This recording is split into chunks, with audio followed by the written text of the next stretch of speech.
Ya, sekarang saya ngelapor langsung. Semua pujut curang, kemarin ayo bongkar semua. Saya kepala desa yang ngomong kalau memang harus begitu. Bukan hanya baru saja, tapi ada Prabu.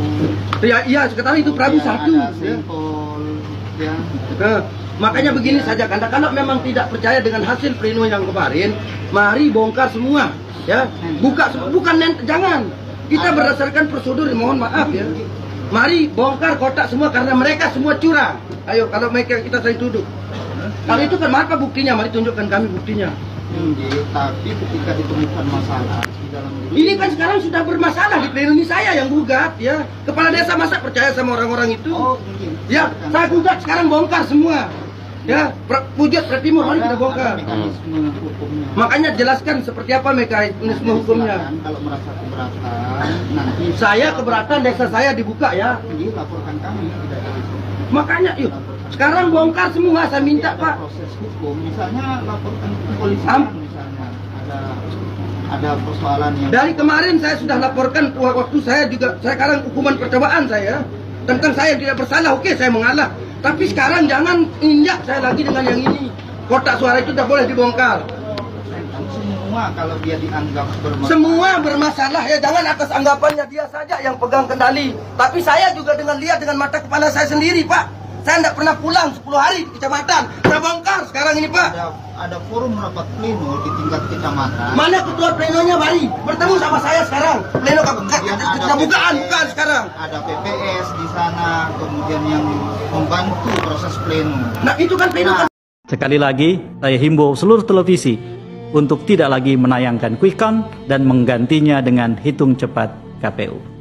Inilah yang nanti akan dikenang sebagai sisi baik dari pemilu 2024. Baikkah pemilu 2024? Jika pertanyaan itu diajukan kepada saya sebagai warga negara, saya jawab bahwa ini adalah pemilu terburuk sepanjang pengalaman saya mengikuti dan menjalani pemilihan umum di masa reformasi.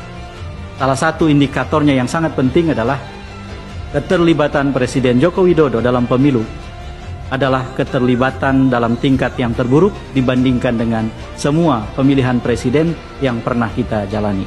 Sedih saya mengatakan ini, tidak bangga saya mengatakan ini, tetapi saya harus jujur mengatakan yang sesungguhnya saya rasakan. Mari kita menatap hari ini, mari kita menatap esok dengan tatapan seorang warga negara. Kalah dan menang memang penting, salah dan benar tetap harus diperjuangkan. Mengapa kita harus memulai menayangkan hasil perhitungan sesungguhnya yang dilakukan oleh Komisi Pemilihan Umum? Saat ini empati dan simpati harus kita berikan kepada semua orang yang sedang berjuang di Indonesia saat ini. Perjuangan mereka tidak main-main, mengamankan suara mereka, menjaga hak mereka. Perjuangan itu dimulai ketika dalam waktu dekat ini, rekapitulasi hasil pemilu di tingkat kecamatan akan dilakukan. Seluruh hasil perhitungan di TPS akan dibuka, digabungkan untuk setiap kecamatan.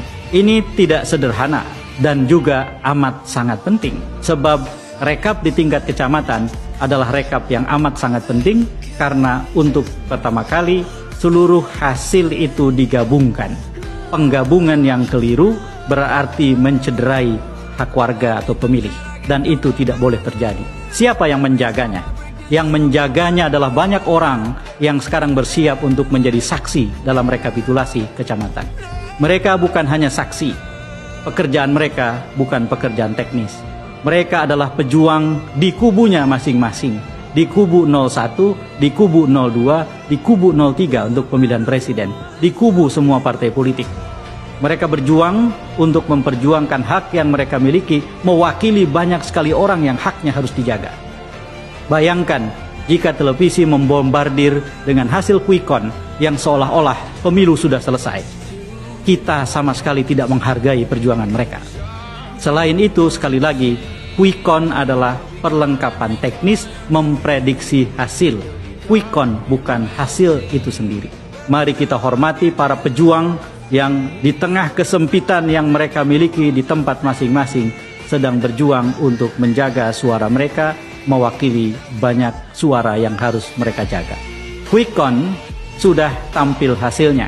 Sebagian besar sudah mencapai hampir 100%. Satu hal yang harus saya tegaskan, sebagai pihak, sebagai orang yang selama ini ikut juga mengelola kegiatan-kegiatan sejenis, quick count adalah perlengkapan teknis. Fungsi quick count memotret hasil, tetapi tidak bisa menceritakan sama sekali prosesnya.